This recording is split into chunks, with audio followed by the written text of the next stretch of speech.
गाजीपुर नाम का एक गांव था। उस गांव में बिरजू अपनी पत्नी सुषमा और 2 साल की बेटी मुन्नी के साथ एक झोपड़े में रहता था। गांव के नजदीक ही एक स्टेशन था, तो बिरजू वहां कुली का काम किया करता था। वो लोगों का सामान उठाया करता था। एक दिन बिरजू बहुत बीमार पड़ गया। इलाज के लिए पैसे न होने की वजह से उसकी मृत्यु हो गई। आप हमें छोड़कर क्यों चले गए? अब हमारा क्या होगा? मुन्नी के बापू, वापस आ जाओ, हम तुम्हारे बिना नहीं रह सकते। पूरा गांव सुषमा के साथ था। वो सब मिलकर बिरजू का अंतिम संस्कार कर देते हैं। अब सुषमा बहुत अकेली हो गई थी, गुमसुम सी रहने लगी थी। धीरे धीरे सुषमा ने अपने आप को संभाल तो लिया, पर समस्या बांध पड़ी थी काम की। घर चलाने वाला तो चला गया, अब मुझे ही कुछ काम करना होगा। मुन्नी की परवरिश में कोई कमी नहीं होने दूंगी, इसके लिए चाहे मुझे कुछ भी करना हो।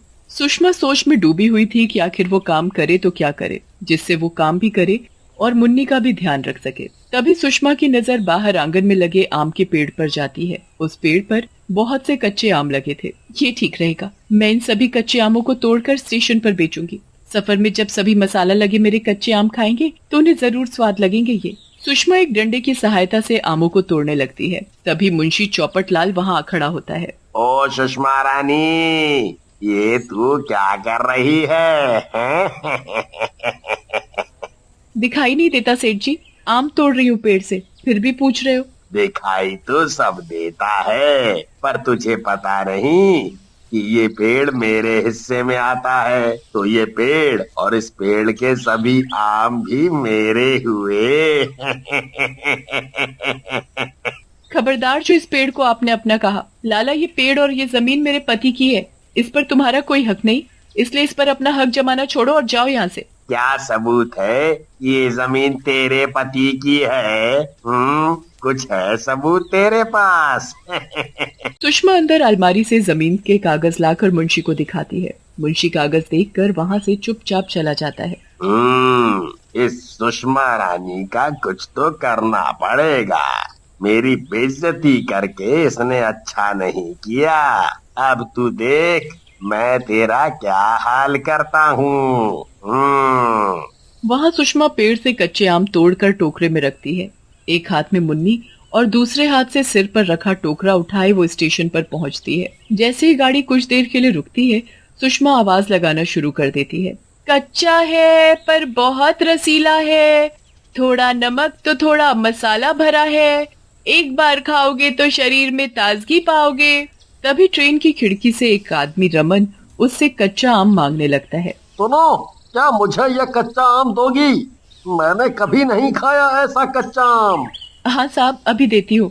इस कच्चे आम को खाओगे तो पके आम को भूल जाओगे। रमन उस कच्चे आम को खाता है तो खाता ही रह जाता है। उसे आम बहुत पसंद आता है। वाकई ये कच्चा आम तो बहुत ही स्वाद है। ट्रेन में बैठे बैठे मेरा जी कुछ ठीक नहीं था, पर इसे खाते ही मैं बहुत अच्छा महसूस कर रहा हूँ। रमन को देख साथ बैठे बोगी के लोग भी सुषमा से कच्चा आम मांगने लगते हैं। थोड़ी ही देर में उसका पूरा टोकरा खाली हो जाता है। सुषमा खुशी खुशी अपने घर वापस आ जाती है। ऐसे ही कई दिन बीत गए। सुषमा की अब हालत भी ठीक हो गई थी। सुषमा अब स्टेशन के साथ साथ गांव में भी कच्चे आम बेचने लगी। मुंशी चुपके चुपके सब देख रहा था। आज मुझे इसका कुछ करना ही होगा। मेरा पेड़, उस पर लगने वाले सभी आम भी मेरे, और कमाई किसकी? इसकी। ये मैं नहीं होने दूंगा।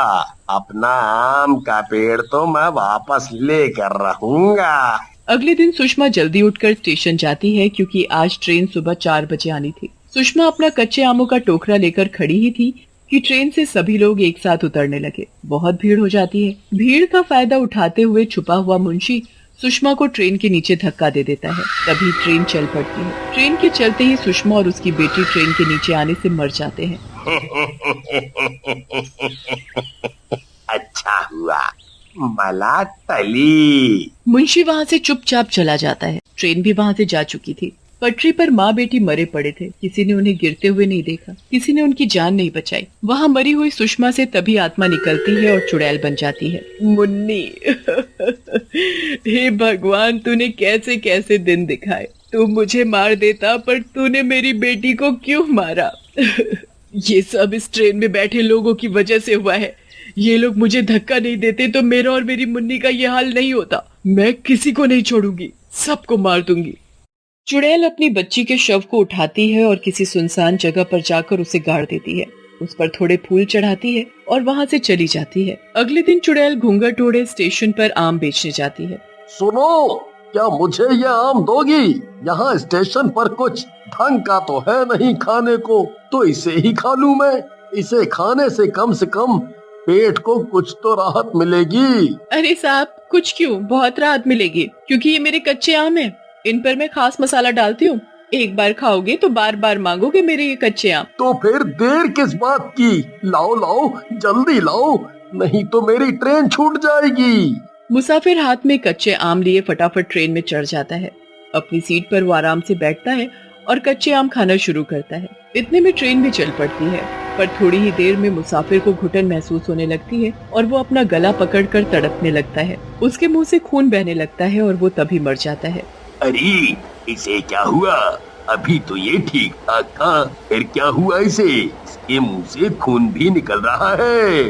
ओ, इसे जल्दी हॉस्पिटल ले जाना पड़ेगा, जल्दी करो। अरे, कोई ट्रेन को रोको। ट्रेन रुकते ही पुलिस को बुलाया जाता है ताकि वो उसे हॉस्पिटल ले जा सके, पर जब पुलिस उसकी जांच करती है तो वो मुसाफिर पहले ही मर चुका था। वहाँ चुड़ैल अपने सभी आमों में मसाला लगाने में व्यस्त थी।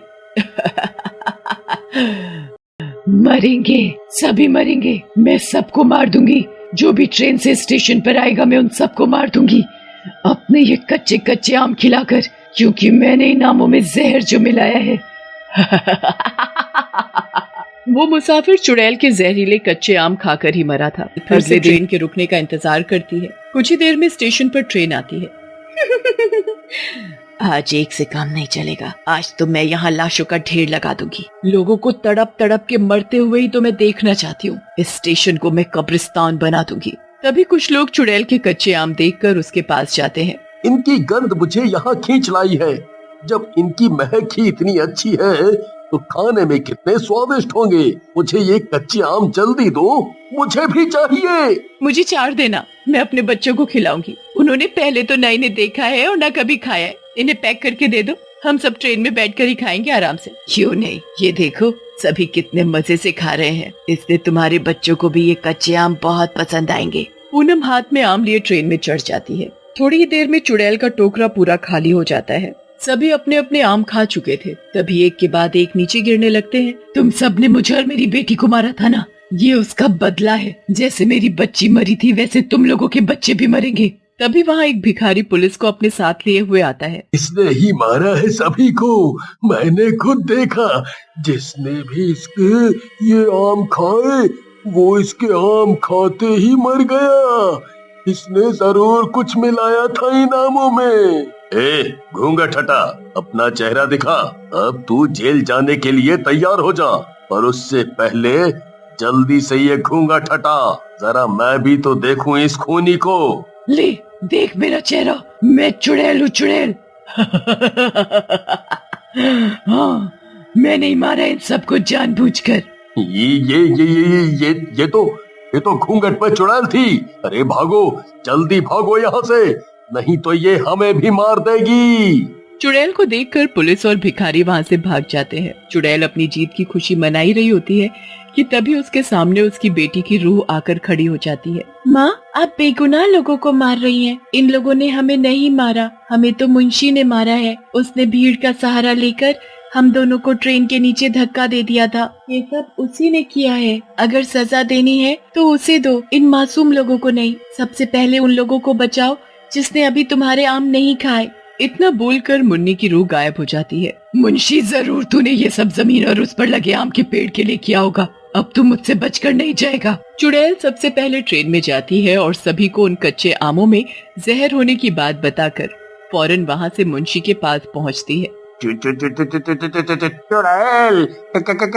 कोई बचाओ। यहाँ तुझे कोई नहीं आएगा बचाने मुंशी लाला। पहचाना नहीं क्या? मैं सुषमा। तुम्ही ने मुझे और मेरी बेटी को ट्रेन के नीचे धक्का देकर मारा था ना। अब मैं चुड़ैल बनकर आई हूँ तुझसे बदला लेने। मुंशी चुड़ैल से अपनी जान बचाकर भाग ही रहा होता है कि तभी चुड़ैल आंगन में लगा पेड़ धक्का देकर मुंशी के ऊपर गिरा देती है। आम के पेड़ के नीचे दबकर मुंशी मर जाता है। चुड़ैल का बदला भी पूरा होते ही वो गायब हो जाती है।